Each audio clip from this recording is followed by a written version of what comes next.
Good evening. Welcome to Between the Lines. I got my colors on tonight. I don't want to offend anybody from Anderson County or Clinton or anywhere else, but I'm an Oak Ridge Wildcat, so that's where it's at. And we have our brand new coach in town. Coach, tell us something, Coach. Tell us a little bit about you. Coach Rinks, I guess we were talking a little bit. I'm going to give everything away. But we're going to find out, this is the new Oak Ridge High School football coach. We've had very few in history, but we've had more recently. But Coach has a great reputation. He comes from a great tradition, and I think he's uniquely, and this is just a basketball person, but he's uniquely suited to rebuild culture. I think he has the experience to do that, and that to me is more important than two Division I talents somewhere else when we win 9 games. But to build an entire culture is completely different, and to get young people to buy into it. Welcome, Coach. Oh yeah, we appreciate you having us, Alan. Looking forward to the show tonight. We're going to do some good things. Tell me, I know you're from Maryville. Yep. Which is synonymous to one of the greatest programs like Oak Ridge was in the 60s and 70s. Yep. Now you got Maryville for the last 20 years has been significant. Till Coach Rankin got to town. Yeah, exactly. Rankin's a friend of mine, but I mean, he's just whatever in the old days. But he's tough. I mean, there's a little more competition. And, of course, with Coach Coral's gone, it all evens out a little bit, doesn't it? Yeah. And those games are always 42-41, 38-30. Oh, they're wars. I mean, that Maryville-Alcoa game, just to play in a game like that is just so significant, because there's just so much interest in that rivalry. And no matter how good, for say, perception-wise, or how bad the teams, like when you go into that game, you just throw the records off the book. And it's kind of one of those things that, Alcoa has done a great job of kind of building their program up in like a 6A model to when, it used to be back in the day, the depth of Maryville kind of, overcome Alcoa. And then now with Alcoa, they're pretty much operating like a 6A school. So, those games always come down to the wire, and they're just so emotional, and it's always just such a fun game to play in. Well, Coach Rankin did such a good job building at Riverdale. I mean, He really did. We went down there. He called me up one time because I was doing some journalism, just helping out, and he said he couldn't believe how well Oak Ridge traveled to Riverdale. So when he was looking to leave, Oak Ridge was on his list. Yeah. But, I mean, there were some other schools, too. But he picked the right one because they've done nothing but great things there. And he's one of the best coaches probably in the history of Tennessee. Yeah. So you were at Maryville your whole life. Tell me about growing up. Tell me about Well, I mean, actually, we moved to Maryville as a family. I was born in Illinois. So my father's job brought us. What part in Illinois? West Central. There's a little town called Mount Sterling, which is about 45 minutes west of Springfield, which is the state capital. Yep. And that's where my mother and father were born. And that's kind of where I guess I was born. And then my father's job transferred us down to Franklin County, Tennessee. Mm-hmm. So we lived in the Winchester area, which is about an hour and 50 minutes south of Nashville. And then when I was in the 5th grade, we transitioned to Maryville. So I guess it was kind of unique. Growing up, I just always played baseball and basketball. And whenever we moved to Maryville, we kind of figured out football was kind of a big deal there. So we kind of, I guess I went to my first football practice when I was 11 years old and just loved it, and then was fortunate enough to play at Maryville Middle, and we had some wars with Robertsville back in the day, and then played at Maryville High School and was a part of 3 state championship teams with Coach Coral. So that was always fun to be a part of that program, and that's kind of, I guess, where my passion for football started. And it's a brand. It's a brand that we had when I was in school. Maryville has that. You walk in to be a part of that community and to do things. Football is kind of a brand that defines who you are in that community, and Alcoa too, to be fair to them. But I don't know that we have that anymore. I hope we can get that back. And I'm not saying that we're not all committed to football, but when I talk to people being excited about football, they're either players' families or they're traditional guys in my age group that just love Blankenship. Where'd you go to school after you left Maryville? Well, I love Maryville so much, I just stayed and played at Maryville College 4 more years. Good school. Pretty good little school. And that's, like I said, I wasn't the biggest or fastest or strongest high school player, so we ended up playing at Maryville College 4 years, and that's kind of where I got my degree in math education. When year did you graduate from high school? 2003. Okay. So I graduated from high school in 2003, graduated from college in 2007, and, just still wanted to be involved in the game. Sure. So I guess I kind of made that decision when I was in college to obviously keep the coaching window open, and just started out coaching as a 22, 23-year-old young man and have just fell in love with the profession ever since. So it's kind of been it's been a fun journey that kind of brings me to Oak Ridge this upcoming year. Well, let me brag on you a little bit. You went to Maryville College, which is recognized as one of the better academic private schools in the state, and that's why you teach mathematics. Well, I mean, I've always liked numbers myself, so I wouldn't. It's a profession, yeah, isn't it? it is, and I've always been good in math, and that was kind of a strong suit of mine growing up and in my own schooling. So it was kind of one. But of those, I think kids need to know that there's within the athletic community, just kids that I mean, Joe taught history for years. yeah. Don't get him going on the Kennedy assassination. But, I mean, he's taught for years, and you've bringing math into the table. It's not like all I do is coach football. I've got a career, and I want to set examples for people, and that's exciting for me. So you get out, you get a degree from Maryville College. And I got a lot of stories over there, but you got that done. You get out, so you decide you're going to go coach. Yep, decided I was going to go coach, and actually started up the road here. Spent 2 years at Anderson County with Coach Kerr. We all and know it was kind of one of those things. I guess you graduate college and you kind of figure out, well, their supplements were pretty good as far as coaching goes, and then you kind of get a real job and obviously coached with him for a couple years as an assistant, and then felt like I just wanted to kind of grow in the profession and move up the ladder. And with the coaching world, it kind of goes assistant coach, coordinator, and then head coach. That's correct, and not necessarily. I mean, now in this day and age, it's kind of different. I think it's kind of sometimes when you're looking at different positions and stuff based off the school that you're at. But I was an assistant coach for 2 years there, and then moved on to be a defensive coordinator at South Dual with Coach Duncan. Would you call yourself a defensive guy? Early on, I was. So early on, I felt like I was a defensive guy. Really wanted to bring the enthusiasm and the excitement to practice, and had a very physical mindset when it came to coaching. So then it's kind of funny. It's kind of funny how I switched over to offense. We'll get into that here in a second, but. Kind of worked my way up the ladder, was the defensive coordinator at West for a couple years, and we had really good teams, and then was fortunate to get my first head coaching position at Powell back in 2012, and that's kind of when I transferred over to offense because I was actually the only new coach. So they just come off a state championship appearance. They lost to Henry County, and then Coach Lowe decided to take a year off. So I just kind of assumed his role. So I went from calling defense to then calling offense at Powell, and with crazy expectations. So that's kind of how I transitioned to that side of the ball. So you were at Powell for 1 season, yeah. Just take me up to the present. Up to the present. So then I went to Carson Newman for a year. Obviously at Powell, had a situation come up, whatever, and then went to Carson Newman for a year. Out in the college game. Did you coach? Who was head coach? Coach Sparks was the head coach there. Yeah, quite a legend, isn't he? Yeah, he is. Coach Sparks, obviously a phenomenal mentor to young men first and foremost. He absolutely. When you talk about well-rounded programs, obviously he was on top of using football not only to build success but also as a ministry. And just saw kind of how he cared about kids and their. He just had a ability to touch every kid, especially that kid that may have been from South Florida or may have been from somewhere and didn't really have a whole lot, and they were up there just for their passion of the game, and he kind of opened the doors up and brought them in, and it was also a hard-nosed coach as well, though. I mean, it wasn't. Obviously with the success that he had, you have to be that way. He had a reputation for helping kids that dropped out of D1 or had trouble and got suspended or something, and they would bring them back in. And he'd say, "Look, here's the rules. You do this, this, and this, and you'll play here." Well, that was the thing, and that was kind of the whole. You want to give kids as many opportunities to participate in the game as possible. Sure. And he was great about that, about maybe getting some kids in that had some issues somewhere else, but then they were given the opportunity to come to, I guess, little old Jefferson City, Tennessee up there and play for a phenomenal, nationally well-known college football program.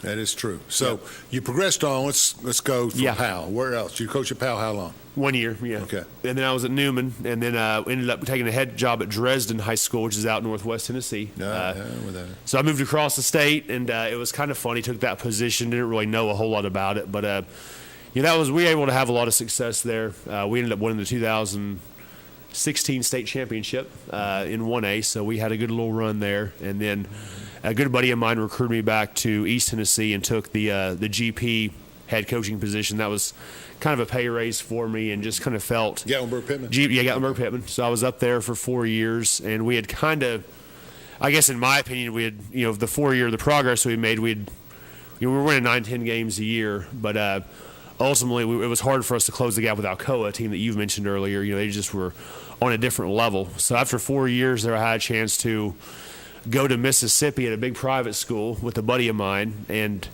Unfortunately, after 1 year, he was relieved of his duties as head happens. coach. Yeah. So that happens. That's part of the profession. So he was relieved of his duties. So I was actually asked to stay on, but I really didn't know anybody, and I was kind of down there away. But it was a great school. We were an elite private school. Average ACT was 29. Yeah. We were dealing with kids that obviously were pretty academically motivated. We were dealing with a good culture from a standpoint of, the kids were great, and obviously, I wasn't the head coach there, but there may have been a couple issues that the former head coach run into, and so then I was kind of out in no man's land, I guess. So I ended up taking last year the Lewis County head coaching position in Middle Tennessee, and was there 1 year. We went 11-2, made a run to the quarters, and lost a heartbreaker in the third round. And then whenever this position at Oak Ridge come open, to me it made a lot of sense for me in my career journey to try to get to a destinational place. Yes. And that's what you have here with the support, the tradition, the alumni support, the city school system, the facilities. So it just kind of checked off every box from what you're looking for. It's kind of like being in the corporate world. Mm-hmm. You're moving and trying to move up, and you've spent 12 or 15 years in the business. And I think people don't view that negatively. They see you filling different roles, getting new experiences. If I'm looking at a resume and it's a 58-year-old coach and he's moving around a lot, I got concerns. Yeah. But you're right. A destinational, I think that's exactly right. This is a place where you can build something up and go. Yeah, and that's the thing. Sometimes the coaching world's so different because people think, and a couple, I guess, the moves I've made, have kind of been other situations have come up to where, if you're with a guy that gets relieved of his duties and then you're kind of, looking for a position, and that just happens in the coaching world. Especially you see it in the NFL level, the college level all the time. And, but obviously for me, it's obviously being number one honored to be the head football coach at Oak Ridge, but you just feel like you just have so much positive momentum going for you here in this community that hopefully we can build a sustained, successful, positive program that the community can be proud of year in, year out. That's good. Let's take a break and let's talk about how football's changed when I come back. We'll It's done it. Okay, we'll be back in about 3 minutes. Thank you for watching. Daniel Forrester has been recognized as one of East Tennessee's leading attorneys for nearly 2 decades. Civil disputes, criminal defense, divorces, and juvenile custody cases are all part of an impressive resume. Daniel's legal experience also includes representing clients in local, state, and federal courts. A husband and a father, Daniel is a Rule 31 certified mediator who has represented hundreds of families in Chancery Court. Call Daniel Forrester Law Office at 865-457-7900 for a free consultation. From Oak Ridge, Tennessee, IB3 Global Solutions conducts operations around the world to enhance the U.S. national security posture and minimize radiological and nuclear threats. IB3 Global Solutions. Mission first. Fan Gear Barn is Oak Ridge's source for new and vintage sports fan gear from around the world of sports. Find your favorite team gear at Fan Gear Barn, located at 977 Oak Ridge Turnpike, across from the hospital. Open 10 a.m. to 7 p.m., 6 days a week. Closed on Sundays. At Navarro, we partner with our clients to advance clean energy and deliver effective solutions for complex challenges in the nuclear and environmental fields. Hello, I'm District Attorney General Dave Clark. My fellow DAs and I successfully fought for new elder abuse laws and procedures that have police departments and agencies using improved tools to protect our seniors. Victims of elder abuse are often unable to recognize or report abuse themselves. They need your voice. If you suspect abuse, contact local law enforcement or adult protective services. Let's work together to protect our seniors. When should you get tested for COVID-19? You have symptoms of COVID-19, such as runny nose, congestion, sore throat, fever, cough, shortness of breath, muscle pain, headache, chills, or loss of taste or smell. Current testing recommendations say everyone should get tested immediately if they have symptoms of COVID-19. If you have symptoms, be sure to follow recommendations about how long to stay home and away from others. For more information, visit our If You Are Sick or Test Positive webpage.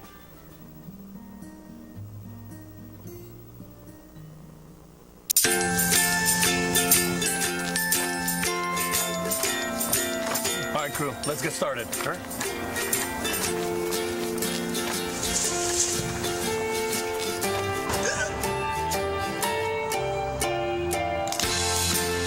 Don't ignore the law. You must call 811 at least 2 to 3 days before any digging project so you can avoid hitting our essential buried utilities. For digging projects big or small, make the call to 811.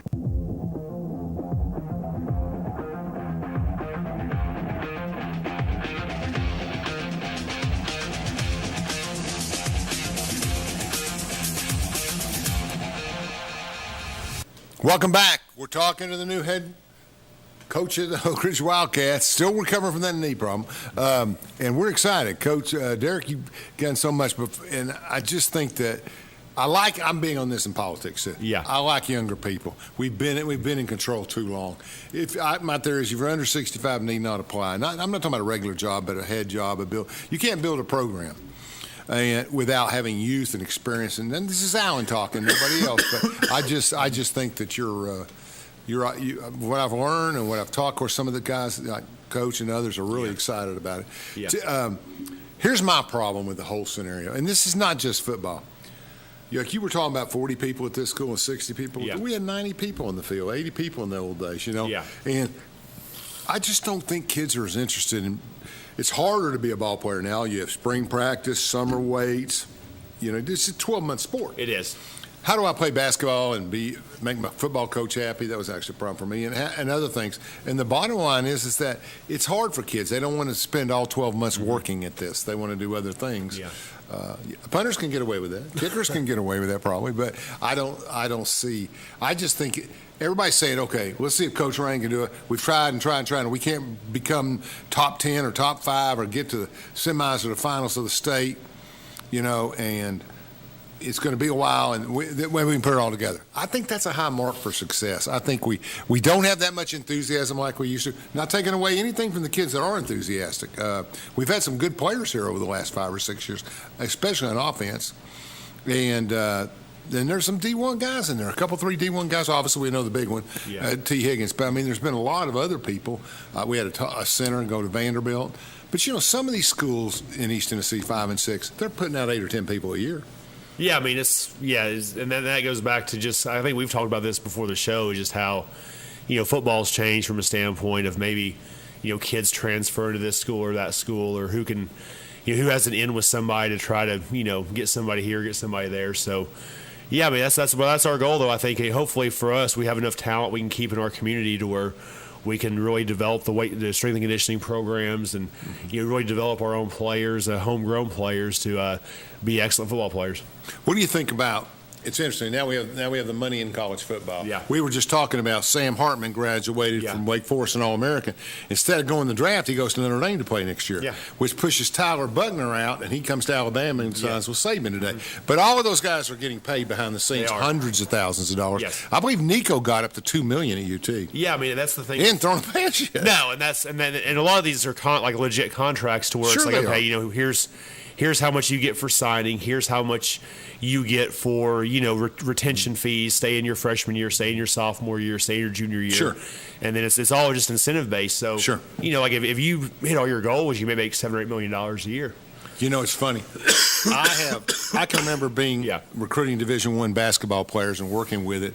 And some of those guys didn't have enough money to go eat on the weekend. Yeah.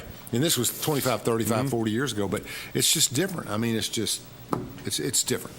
It's a business now, more of a business. It is. And has any of that flowed into high school at all? Well, one thing with high school, I think it all flows down. NIL for high school athletes has now been passed by the legislation. So that's obviously an area that high school athletes can earn income based off their name, image, and likeness. Who determines that? T. Higgins probably could have qualified for something. But who really qualifies this day? It's all through.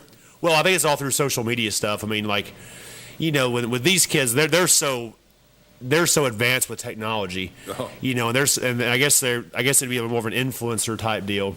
If you have a kid promoting a product, via social media, they're all kind of concerned with their followers and, with Instagram and Snapchat and Twitter and TikTok and all this stuff. So to me, that's kind of where your college athletes and high school athletes potentially could play a role. So if I'm a running back at Clinton High School or a running back anywhere, and I have 500,000 followers on my you're probably going to have a nice NIL contract from somebody. Yeah. Because, it's all, and that's the thing with, I guess what determines it, your TLSAA, which is our governing body, Sure. they passed the legislation that basically says that you can do that. Now, one thing they did pass, though, is they say that they don't want the students in school apparel while they're influencing or earning money. So it's not like they can wear like their Oak Ridge stuff. They'd have to be kind of a neutral, cloth or a neutral outfit type deal. But I think that's, for your example, if you're a high school student athlete that has 100,000 Instagram followers, you're probably going to have some NIL deals. Like if you're Snoop Dogg's son and you're playing wide receiver. Yeah, you're going to have NIL deals coming from all these different marketing agencies and different promoters and stuff like that. It's gotten away from us, hasn't it? Oh, it's crazy. Yeah. I mean, it's just I don't know how coaches deal with all that. I mean, it's just you've got enough time in the day now. Let's talk about Oak Ridge High School. What attracted you to? I mean, I know everybody always has given me the same answers for 20 years, but what I'm talking about the future of Derek Ring. I'm not talking about it's a great community with a great spirit. I got all that. My question is, why did this work for you? Well, I think when you look at high school football, I think the biggest factor to me for coming to Oak Ridge from a standpoint is the historical tradition. Yeah, I think so. Because there's an art, like, people don't realize this, but in terms of, obviously, I guess, football, we know who wins and loses, right? Right. Everybody sees the scoreboard on Fridays at the end of the game. And there really is an art and a mindset to winning. Yes. And that's really, really hard. Like, when these guys now take over college positions. Right. If they have the support with their school president, their administration, they can basically cut all the players, go recruit new players that fit their philosophy, and they can flip, I guess they call it flipping a program overnight. Well, in high school football, you really can't do that because we're community-based. That's cool. So you just can't, remove all the kids. Your resources are set. Yeah, I mean, you just can't remove all the kids from Oak Ridge High School and say, okay, we're just going to go get new kids from somewhere. No. The kids that live in the city are going to go to our high school, and what I've seen so far, just in my short time, is that the kids here really get excited for working out, lifting weights, practicing for Oak Ridge football because they probably had somebody in their life who has been a part of this, whether it be in the 50s, 60s, 70s, 80s, 90s, whenever. There's some connection to somebody in the past. And I think that when you have a pride, when you have a traditional pride type deal, to me it matters more on Friday. Like a loss may hurt more than if you're in a community to where there's really no tradition. So I think, So, I mean, I think that to me, that was a big no-brainer because, you can also you can the have expectations success. of you go higher. Yeah, I mean, we always, I guess everywhere I've coached, I've always tried to put high expectations on myself. Yeah. And some guys in high school don't do that. Some guys understand that, their teaching job, like for me being math, I mean, I'll probably always have a teaching job somewhere because I can teach math and I've done a pretty good job at it. What subjects you teach? Well, what I've primarily done is geometry and statistics, but I think next year I'll be doing Algebra 1. So my son is a junior, and he's got statistics AP. Oh, yeah, he AP stats, yeah. Yeah, and he with just... Coach Froning? I said... Just take something different. I had stats in college, hardest course I had. Oh, really? I said, that's the fun. Stats is the fun course. I guess, but he likes. I hear the crowd cheering. You're right. Yeah. But I mean, it requires a different skill set. Different, very different. Yeah, AP stats is an entirely different, I guess, math subject than what when kids think they're taking a math class. Okay, I'm gonna have all these problems and solve for X, solve for Y, just do all these problems. But stats, you're actually having to read. You're having to use inference tools, so you're having to. The math part is not overly difficult. It's just knowing what math part to do. There's a lot of reading and a lot of interpreting in those problems. But yet, math was this exposure to that stuff. Yeah. Math was his highest ACT score. Awesome. So that was mine too. So it was mine too. Of course, crayons in those days were bigger. I mean, math was always something that came natural, but. I didn't want to do all that stat work and everything, so I got into the social sciences, which I enjoyed. That's interesting. I think that we'll come back, but I think that I want to talk about when you looked at your guys and you think positive and you do everything you're supposed to, what were the biggest surprises and the resources available to you? We'll be back in 3 minutes. Thank you for watching. Daniel Forrester has been recognized as one of East Tennessee's leading attorneys for nearly 2 decades. Civil disputes, criminal defense, divorces, and juvenile custody cases are all part of an impressive resume. Daniel's legal experience also includes representing clients in local, state, and federal courts. A husband and a father, Daniel is a Rule 31 certified mediator who has represented hundreds of families in Chancery Court. Call Daniel Forrester Law Office at 865-457-7900 for a free consultation. We should never lose sight of our health. To keep moving forward, let's not forget everything we've learned. Limit the salty food options. Make your own daily exercise routine. And always receive regular checkups. More than anything, we have learned how important these small steps can make a big difference. So we can all continue to move forward together.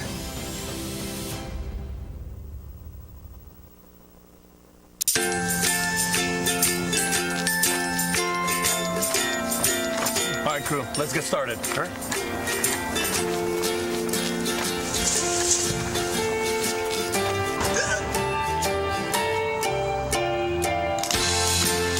Don't ignore the law. You must call 811 at least 2 to 3 days before any digging project so you can avoid hitting our essential buried utilities. For digging projects big or small, make the call to 811. From Oak Ridge, Tennessee, IB3 Global Solutions conducts operations around the world to enhance the U.S. national security posture and minimize radiological and nuclear threats. IB3 Global Solutions. Mission first.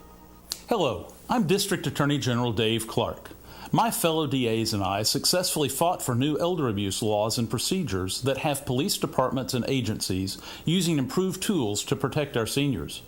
Victims of elder abuse are often unable to recognize or report abuse themselves. They need your voice. If you suspect abuse, contact local law enforcement or adult protective services. Let's work together to protect our seniors. At Navarro, we partner with our clients to advance clean energy and deliver effective solutions for complex challenges in the nuclear and environmental fields. Fan Gear Barn is Oak Ridge's source for new and vintage sports fan gear from around the world of sports. Find your favorite team gear at Fan Gear Barn, located at 977 Oak Ridge Turnpike, across from the hospital. Open 10 a.m. to 7 p.m., 6 days a week. Closed on Sundays.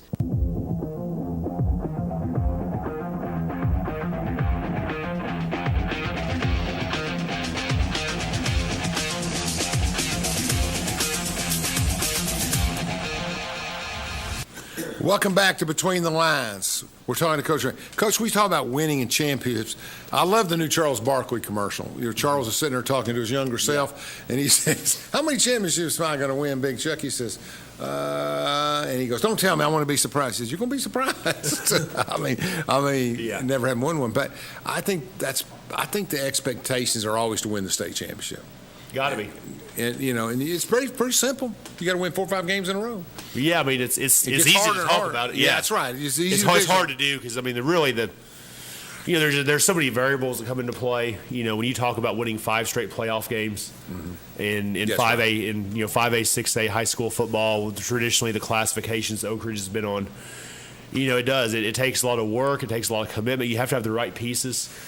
And you really can't have a weakness, and that's what people don't realize. Is generally speaking, if you have a weakness somewhere, it usually gets exposed in that quarterfinal, semifinal round, or even championship round. And so that's one thing we're trying to work on is try to mold a complete football team to where we just check the boxes. We can obviously throw the ball efficiently, check. We can run the ball efficiently, check. We're very sound and on special teams, on defense. We have all the pieces on defense to be successful. And then you talk about the team culture aspect of it and just the buy-in, the belief of we're going to play together and play our, just play as hard as we can on Friday nights. So I've been pretty impressed with the parents and the alumni over the last 3 or 4 years. I've known some of them. I always get my calls for donations and stuff. And there's a lot of effort, a lot of parents involved, and a lot of other people, and businesses are fairly involved. I mean, a lot of them do a lot of work for the thing. I just think it's kind of like the basketball playoffs this year. You could have won a 1,000 to 50,000 if you predicted that Miami Heat would beat Milwaukee Bucks. Yeah, I mean it's just crazy. And I think it's you're running through the year and somebody gets hurt and then your whole program's upside down. Yeah, and very rarely, and that's one thing we talked about earlier is, very rarely do you have very, very capable backups for those positions, especially in high school football. Yeah, absolutely. So if you have a couple players get injured and you're kind of fighting through that, and then you're kind of being creative as a staff of how we do it. So, yeah, I mean, it just takes the chips kind of have to fall right. You got to get kids interested in playing. You do, yeah. And that's it. Kicking game, that's another important element of everything. Yeah. I mean, got a lot of buddies that play in the NFL. In other words, who are in the kicking game. Yeah. That's part of what they do. It's different. It really is different. How do you see things? Where are we at to start the season? How do you feel? Okay, so what we've been spring. How does spring go? Okay, Let's start there. Or you're in the middle? Yeah, we're in the middle. So basically, we started our workout phase. They have been working out since January. Obviously, they have had Coach Dave. For some have had him for athletic conditioning. Some we've been having a good group come after school, and then during April we kind of jumped into our agility phase, to when we were kind of doing some position-specific work. Doing some field work, then doing some lifting, and then we kind of accumulate that with the big lift-a-thon fundraiser. And then now we're in the spring practice phase. So right now we have started spring ball, and right now we're just trying to get guys reps. That's the biggest thing, is kind of like you said, the enthusiasm part of it. We wanted to increase the pace of practice, and we feel like that we're going faster and the kids are getting more repetitions. We're pretty organized with kind of how we're dividing them up. So that's where we're at. We're in the evaluation phase right now of just seeing what we got for the 2023 season. Mm-hmm. And so far, so good. Are we young or are we old? Well, I think we'll be old in spots and young in others. I think it's kind of a unique mix, to where we're going to have we feel like we're going to have some high-level seniors in some positions. But then also, we're going to be playing some sophomores as well, or playing some, juniors in certain spots. So, I think it's going to be a kind of a good combination. Interesting. I feel like we'll be a little bit older in the skill position spots. Yeah. From what we've seen so far. Now, some players obviously have maybe you're still in a track or a baseball, so you've really not done a whole lot with them. But we feel like the skill positions are going to be older players, and maybe some of our linemen, per se, will be guys that we'll have a couple of years with. We competed well last year in a lot of games. Yeah. We really did. We competed exactly. Well. I mean, Oak Ridge typically makes the playoffs. That's not something we don't do. Yeah. I mean, it's rare when we don't do it, but you got to get past the first round. You got to. I have no qualifications, but I'm a big believer that if you can run, 4 yards in a cloud of dust, you got an advantage over everybody. Okay.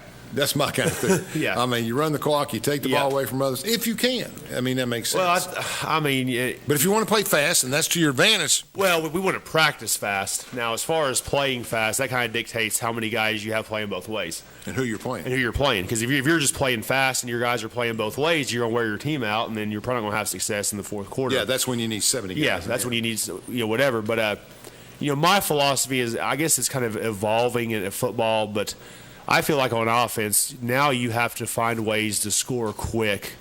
And to me, the easiest way to do that is with the pass. No question. Everybody would agree with you. Because in this day and age, for teams to grind out 13, 14, 15 play drives, that's just hard to do in this day and age. Somebody may lose focus, miss a block, and then, to get kids to concentrate on that, that's just been hard. So what we've tried to do is develop an offense to where we can obviously push the ball down the field in the throw game. Mm-hmm. We have a throw game to where it forces the defense to respect us. And what happens is when you lighten the box out, well, then that helps your run game. So it's kind of like you throw to run and spread the field out, and then you run against a lighter box. And then next thing you know, in the fourth quarter, your running back has 150 yards because he's running 10, 12 yards a pop. That's what we've tried to build in the past. And Tom Brady built probably the most impressive football career ever doing just that. Yep. He had a run game with his arm. Yeah, he could throw it deep in his time, but but basically 7 here, 5 here, 8 here. So you have to do both, and that's hard to do. But you have to develop an offense to where you can throw to win and run to win. And some games you may not. And then of course that goes into, obviously as a coach, you can't let your ego get in the way of. Well, for me as a coach, we always just try to win the game. I agree 100%. Nobody remembers anything if you win. No, so if there's been some games we've thrown the ball 24 times in a half. And because they were loading the box up, they gave us quick throws. We spread them out. So the first half we threw it 24 times. The second half we may have thrown it 6 because they were all back. They're bailed out. We have a light box. Now we're just hammering the run game. And you got to do both, and you got to, you just got to take what the defense gives you and really try to attack each defense uniquely. And to me, that's the way you have to do it in this day and age. When you play 10 games, okay, here's the question. Mm-hmm. How many people would you say, and everybody says the same thing, but I want an honest critique, how many teams are well-conditioned that cause you problems from their conditioning point of view? Well, I mean, historically, Historically, I mean, I don't know. I mean, as far as the well-conditioned, I mean, the conditioning part of it, obviously, every team generally gets in better shape as the season goes on. You just can't simulate playing in a game. That's awful. That's a pretty good observation. What we want to do, we want to practice at a crisp pace to where we do a lot of our conditioning during practice.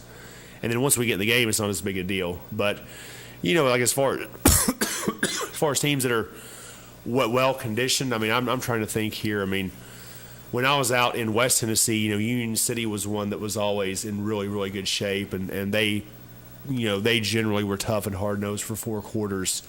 That's a pretty traditional program out there.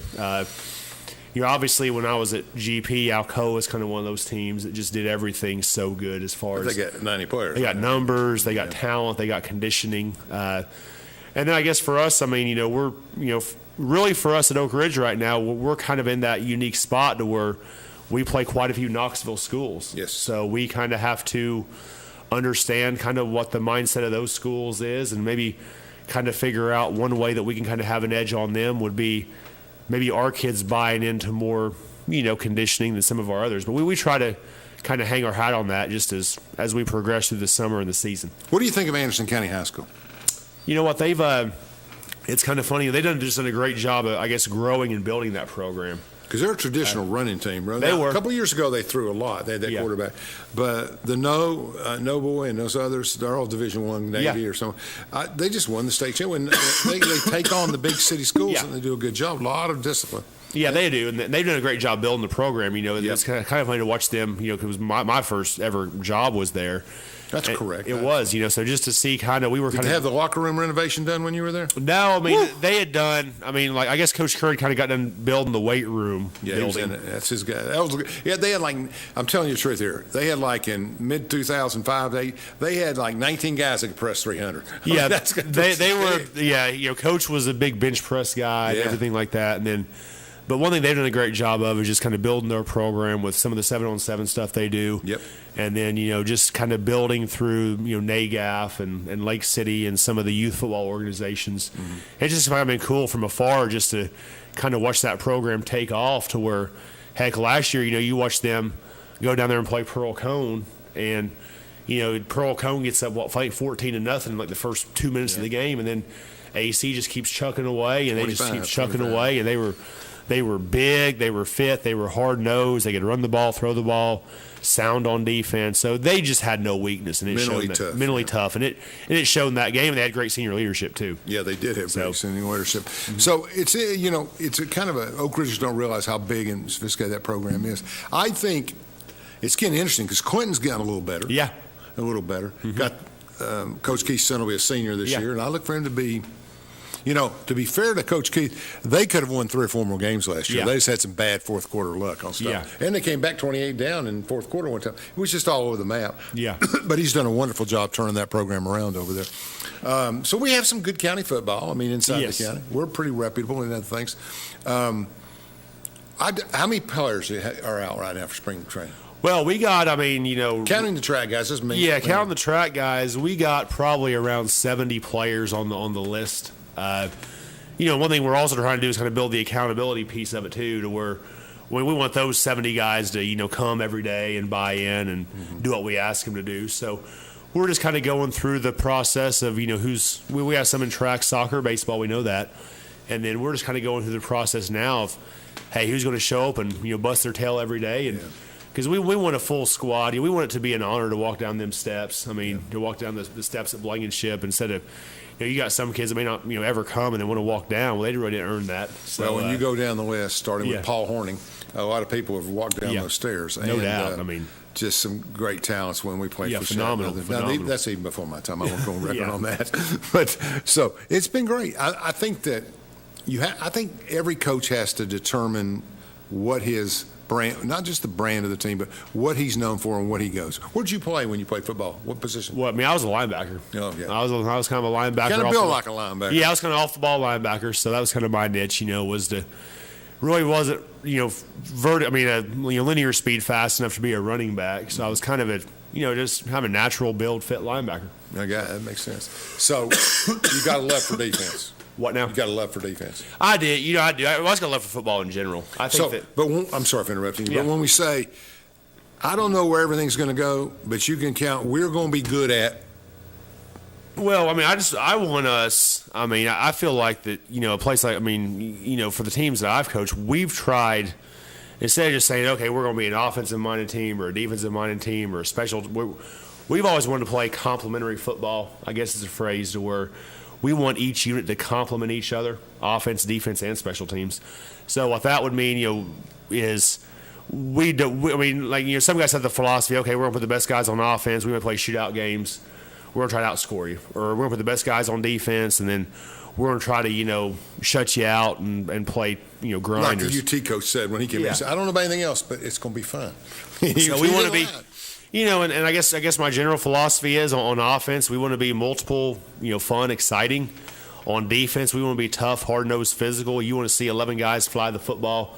You want to see guys that are good tacklers and playing with good technique. And obviously, the fans at Oak Ridge have watched a lot of good football in the past. They're going to kind of have a pretty good idea what the team looks like. When you play Jefferson County out here, first game of the season, they're probably going to have a pretty good feel for if these coaches know what the heck they're doing. So. How many did you bring any coaches with you? Today? No. Oh, as far as just in general? Your staff. Yeah, so as far as the staff goes, we kind of have a mix of some holdovers from last year and then also some new coaches. So we ended up we've probably brought in, 4 or 5 new coaches already. So.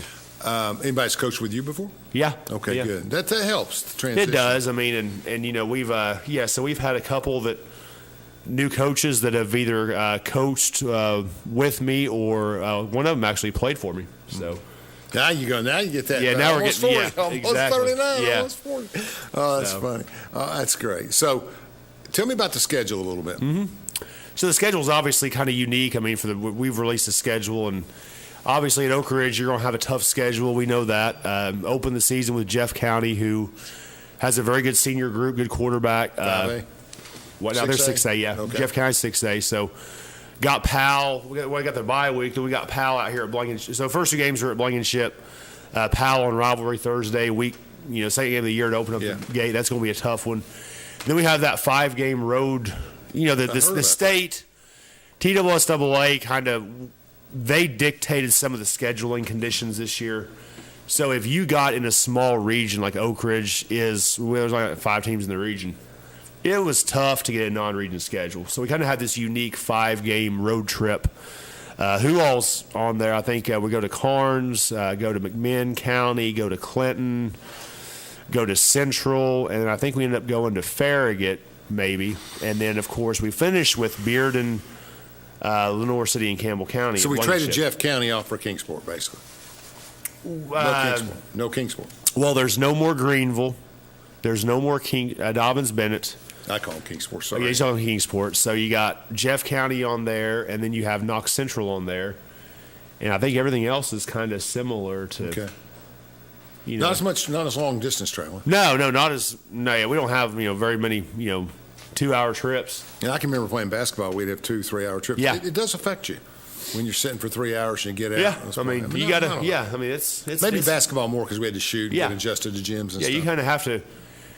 A mature football team would be able to handle that, but you kind of have to tell your kids, hey, we just got to chill and relax and lock in, and hopefully you get there early. And I guess my belief as a coach, we've always tried to get into venues early and just kind of walk around the field a little bit and get taped and get fully loosened up. So, I mean. It's interesting. I think me watching and me assessing, and more pro in college, but the teams with the best offensive line wins games. That's why they get drafted 2, 7, 8, 11, 13. Yeah. I mean, outside of quarterbacks, offensive linemen are the prize. Yeah, they're a big deal. I think in high school football, I think if you have a solid quarterback and solid skill kids, you can adjust. I don't use the word mask, maybe, weak spots, compensate, I guess. But, for the most part, I mean, if your offensive line is solid, you're probably going to be in pretty good shape. I think so. I mean, I'm just gives your kids a chance to do more. It does. I mean, you can run, throw, and then if I've got 4 seconds to throw, I'm happier than 2. And there's been so many high-level running backs come through Oak Ridge, as you know. I'm not telling you anything you don't know, but there's been so many guys who can carry the ball. So if you block guys up for the guys that we have that can carry the ball, probably good things are going to happen. But there's always, it seems in high school football, some dominant individual defensive players. Yep. That just kind of get around your offensive line, come from different angles. Yeah. And that's tougher. I mean, it's tougher. Because everybody wants to be a linebacker, or everybody wants to be on defense. Nobody wants to be an offensive tackle until they realize that every offensive tackle goes to college if it's big enough, right? Oh, yeah. I mean, that's it. Well, that's the thing. I mean, I mean, nobody wants to be an offensive, but that's where for some players a great value piece could be. Like if you're a 6'5", 6'6" kid that has some build to you, I mean, schools snap those kids up left and right. They redshirt them for a year, get them on scholarship. And it really next thing you know, they're 280. That's exactly right. It is. I mean, I'm a couple of NFL friends that were linebackers. Yeah. We shared a building, and they used to tell me all the time, I can tell you within 5 minutes of a game how the offensive lineman is going to. Yeah. do. I watch his feet for a few minutes, and I know. Yeah. But you get big enough, which I think is the problem with the short quarterbacks in the NFL. Yeah. You get big enough and you can't read or whatever. But some of those guys use their hands and their feet well. Oh, they do. And I mean, I think with offensive line, I guess kind of my offensive line, we've done multiple different things at different schools. Some years we put the 2 best guys on the same side, that's good. Right or left, and just ran to that side. Some years we've had bigger guards, and longer tackles, and that's kind of the ideal scenario. Sure. But some year you just with high school football, you're not going out and recruiting kids, so you're trying to figure out what the kids that you have playing are, how they fit the best in your program. That's pretty good. Yeah. Do you move them around in the season, or I mean, do you get? Well, right now we're just kind of trying to figure out who can do what. So basically, we're on offense. Obviously, you need 5 offensive linemen. That's pretty standard.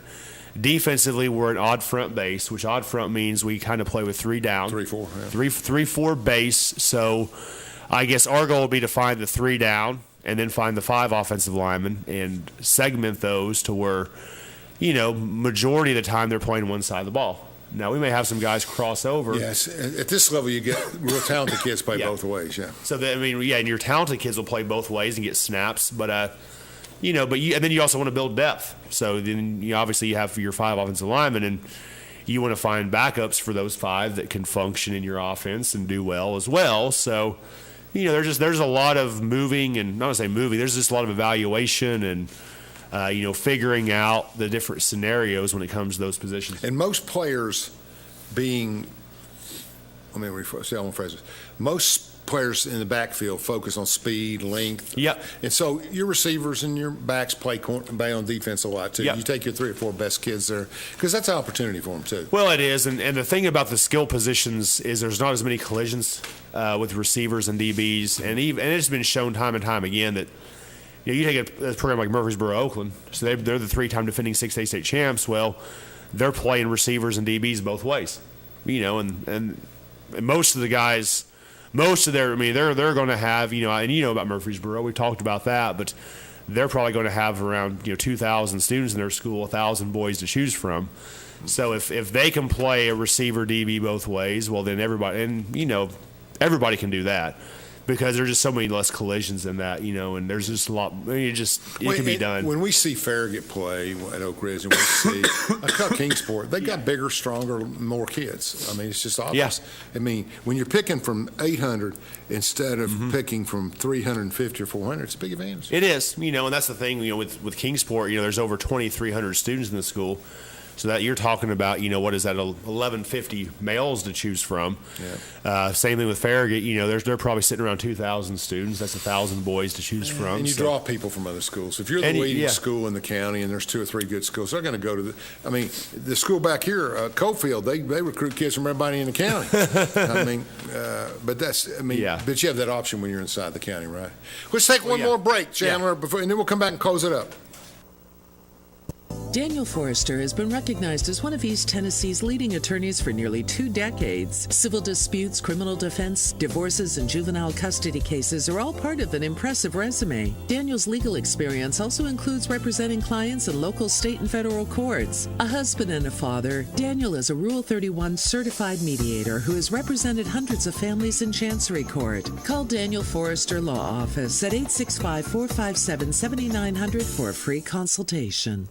From Oak Ridge, Tennessee, IB3 Global Solutions conducts operations around the world to enhance the U.S. national security posture and minimize radiological and nuclear threats. IB3 Global Solutions. Mission first. Fan Gear Barn is Oak Ridge's source for new and vintage sports fan gear from around the world of sports. Find your favorite team gear at Fan Gear Barn, located at 977 Oak Ridge Turnpike, across from the hospital. Open 10 a.m. to 7 p.m., 6 days a week. Closed on Sundays. At Navarro, we partner with our clients to advance clean energy and deliver effective solutions for complex challenges in the nuclear and environmental fields. Hello, I'm District Attorney General Dave Clark.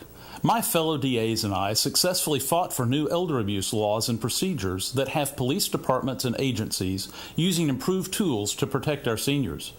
Victims of elder abuse are often unable to recognize or report abuse themselves. They need your voice. If you suspect abuse, contact local law enforcement or adult protective services. Let's work together to protect our seniors. When should you get tested for COVID-19? You have symptoms of COVID-19, such as runny nose, congestion, sore throat, fever, cough, shortness of breath, muscle pain, headache, chills, or loss of taste or smell. Current testing recommendations say everyone should get tested immediately if they have symptoms of COVID-19. If you have symptoms, be sure to follow recommendations about how long to stay home and away from others. For more information, visit our If You Are Sick or Test Positive webpage.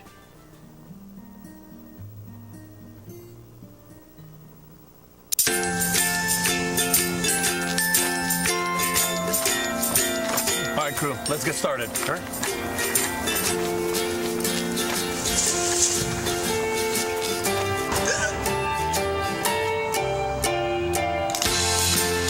Don't ignore the law. You must call 811 at least 2 to 3 days before any digging project so you can avoid hitting our essential buried utilities. For digging projects big or small, make the call to 811.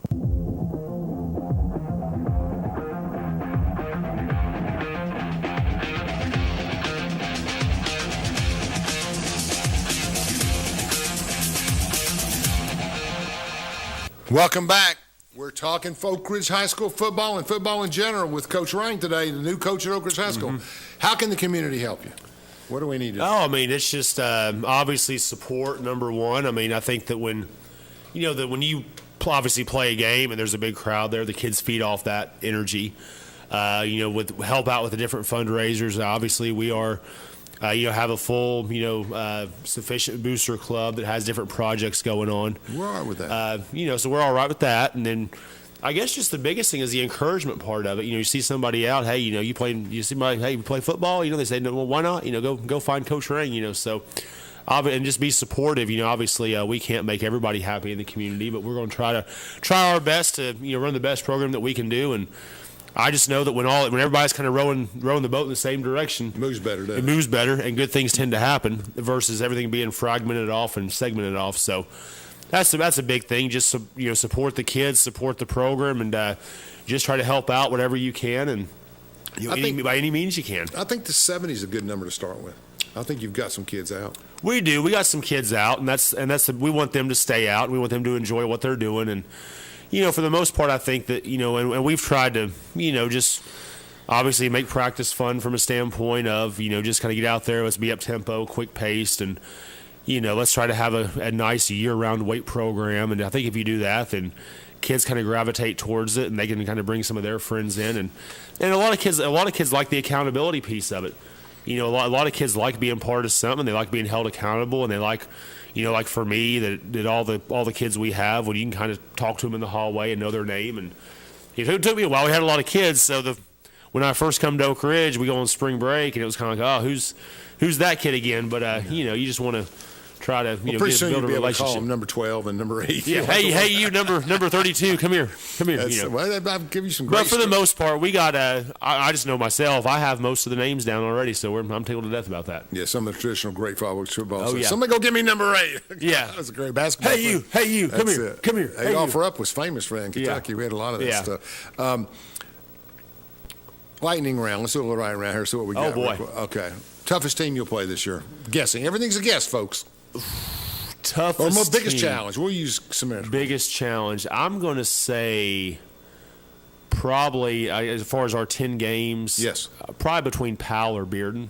You think they're that much better than Farragut at this point, or the bigger teams? I think that Bearden and Powell on paper next year will be better than Farragut, but that's just my opinion. Yeah, I mean, that's the problem. And somebody could be better than them and not and be a bad matchup for you. Yeah, well, now we're going to scrimmage Maryville the second scrimmage, so that'll be fun. But, Maryville's kind of maybe not been as dominant as they've been in the past. Yeah. So that'll be a good test for us. Farragut Central's been more prominent than some of those things. I mean, Central. They play defense. Yeah, Central's got some pieces coming back. So, but I mean, with our schedule, heck, every game is going to just be. There's going to be somebody on the opponents we got to watch out for. Yeah, that's a good answer, et cetera, et cetera. You got a break with Joe Gaddis. That was a good break. You got a break there. Joe can sell, and I think Joe is really highly confident of you, and he feels really good about it. Because in the old days, you wanted to hire the guys who won 5 state championships and you just automatically. But today it's program building. It's everything we've talked about, and you have a record of that. Won a state championship. You've been there, and I tell you, a single A or double A championship sometimes are more fun and more competitive than the big ones. Well, I think the fun thing for me, from just being to coach the asshole, is I've coached the 5A ball being at Powell when you have 119 players on the roster, and then I've coached 1A, 2A, 3A. So I guess I've been through all these different situations to where having a lot of kids on the roster. I've been, I guess, very adaptable to planning programs just based off the specific needs of that. Because like right now, we're hopefully going to carry over 100 kids in the fall when the freshmen get here. Mm-hmm. Well, that's what we had at Powell. At Powell, we had 111 players on the roster, and we were having to. For home games, not every player could dress out. We were using 1 through 99. Mm-hmm. Every number, I'd go in there Thursday morning and put the dress list up, and every number we had was being used. So I mean, you have that responsibility, and then you just see so many different things. 1A, 2A, 3A, 5A. So we feel like that we're going to have a good plan to what fits Oak Ridge the best going into 5A ball to be state championship contenders every year. You got to want it. You got to want it. You got to want it. It's got to be a priority as a player in any sport. Yeah. It doesn't matter what sport it is. You got to want it bad. And you do. And coaches create that environment. They really do, and I appreciate your efforts to do that. There's got to be a pride thing, and one thing we've tried to do is we've tried to, push the kids so hard that hey, when you work hard at something, you kind of want it a little bit more. When you've been going through all the spring practice stuff and all the hard practices and then all the summer workouts. Now, at Oak Ridge, it's unique because we really don't have much of a summer break, as with school starting back up in July. So, but, you want to create that environment to where it means something on Friday night, to where, like it was always fun. And I know it's different here at Oak Ridge, but at most schools I've been at, we've always washed the laundry in the field house after games. And it's kind of unique because the better teams that I've had, we've had a lot of good teams, but, I guess a couple of years as a head coach, we weren't up to standard. But when you have a really good team and you're washing uniforms, you just feel the sweat. Yeah. And people don't realize that. Like when you have a team that, maybe 500 or whatever, well, you wash the uniforms like, it's not like slimy. Maybe these kids aren't really exerting everything they got. But when you have a really good football team, you just sense like some of these players, wow, this kid right here, his jersey just is soaked in sweat. I mean, this kid really he's limping out of the locker room. That's kind of the mentality that you want to have in your program is, hey, these kids have bought into it to where when it's all said and done, I mean, playing for Oak Ridge football and being successful really means something to their heart. Well, Coach, we're excited. Yeah. You're building a house. That's investment. Oh, yeah. You're excited in West Oak Ridge, building a nice house. You're here to stay, and you want to build something. Yeah. And teach math.